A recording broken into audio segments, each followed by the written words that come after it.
नेपाल की धरती पर जैसे ही बाबा बागेश्वर ने रखे अपने कदम, बीच सड़क आधी रात चक्का जाम, 4 चक्र का सुरक्षा पहरा, चारों तरफ से पुलिस ने घेरा, मंगवानी पड़ी बुलेट प्रूफ कार क्योंकि चारों तरफ थी हजारों की भीड़। आखिर क्यों नेपाल की सड़कों पर अचानक निकल पड़े बाबा? प्रशासन के भी फूल गए हाथ पांव, अचानक उतारनी पड़ गई आर्मी, पुलिस वालों को कुछ भी समझ नहीं आया।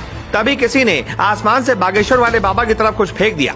अचानक बाबा कार से निकले ही थे, जब हालात पुलिस से नहीं संभाले गए तो बुलानी पड़ गई आर्मी। 27 साल के सनातनी लड़के की दीवानगी देख नेपाल सरकार के भी होश उड़ गए। बाबा बागेश्वर को दे दी अपने सबसे स्पेशल फोर्स। जलवा देखकर दुनिया रह गई हैरान। कमेंट में आप भी लिख दो, जय बागेश्वर सरकार। लोग बागेश्वर धाम सरकार पर फूलों की बारिश कर रहे थे। बीच सड़क पर आधी रात चक्का जाम हो गया था।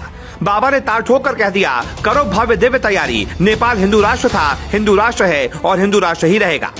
यानी भारत के बाद अब बाबा धीरेन्द्र शास्त्री ने नेपाल को भी हिंदू राष्ट्र बनाने की जिम्मेदारी अपने कंधे पर उठा ली है। बाबा ने पर्ची भी निकाल दी है, तारीख भी बता दी, कब से नेपाल में सिर्फ और सिर्फ जय श्री राम ही गूंजेगा। बागेश्वर वाले बाबा धीरेन्द्र शास्त्री की लोकप्रियता का डंका अब पूरी दुनिया में बज रहा है। बाबा ने लंदन में जब रामकथा कही थी तो अंग्रेज भी उन्हें देखने और सुनने के लिए लाइन लगाकर खड़े हो गए थे।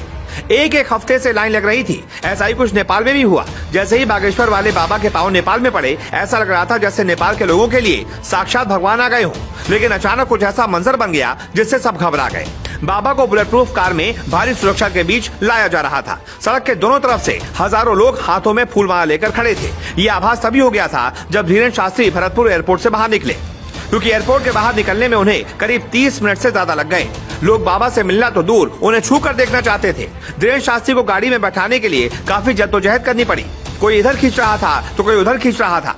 भीड़ के बीच से निकलना मुश्किल हो चला था। बाबा जी के पीछे पीछे सैकड़ों कैमरे चल रहे थे। लोग उनकी तस्वीर को रिकॉर्ड कर रहे थे। एयरपोर्ट से उनके काफिले के पीछे पीछे कोई स्कूटर से भाग रहा था तो कोई बाइक से। लिहाजा उनकी सुरक्षा को बड़ा खतरा पैदा हो गया था। अचानक बाबा के लिए बुलेट प्रूफ कार मंगवानी पड़ी। भीड़ के बीच में ही धीरेन्द्र शास्त्री की कार ऐसे बदली गई कि लोगों को कानो कान खबर तक नहीं लगी। बागेश्वर धाम के पीठाधीश्वर पंडित धीरेन्द्र शास्त्री नेपाल के बड़े व्यवसायी वरुण चौधरी के न्योते पर गए हैं। इस बीच अचानक कथा स्थल न जाकर धीरेन्द्र शास्त्री काठमांडू के पशुपतिनाथ मंदिर में भगवान के दर्शन करने पहुंच गए। तभी ऐसा हुआ, महिलाएं सड़क के किनारे जय श्री राम का नारा लगा रही थी। तभी नेपाल के प्रधानमंत्री तक खबर पहुंच गई। उनको भी समझ नहीं आया कि करें क्या। फिर सेना तक मैसेज भिजवाया गया।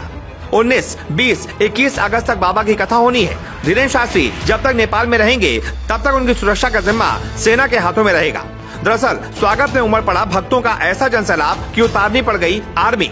नहीं बची थी पैर रखने तक की जगह। नेपाल के बुटवल नारायण घाट मार्ग पर सीजी इंडस्ट्रियल पार्क शाश्वत धाम देवचुली में रामकथा कह रहे थे, जो अभी 2 दिन और चलेगी। नेपाल में सनातन का झंडा बुलंद करने की खातिर आप बाबा बागेश्वर धाम सरकार के साथ हैं तो कमेंट बॉक्स में लिख दीजिए, जय बागेश्वर सरकार।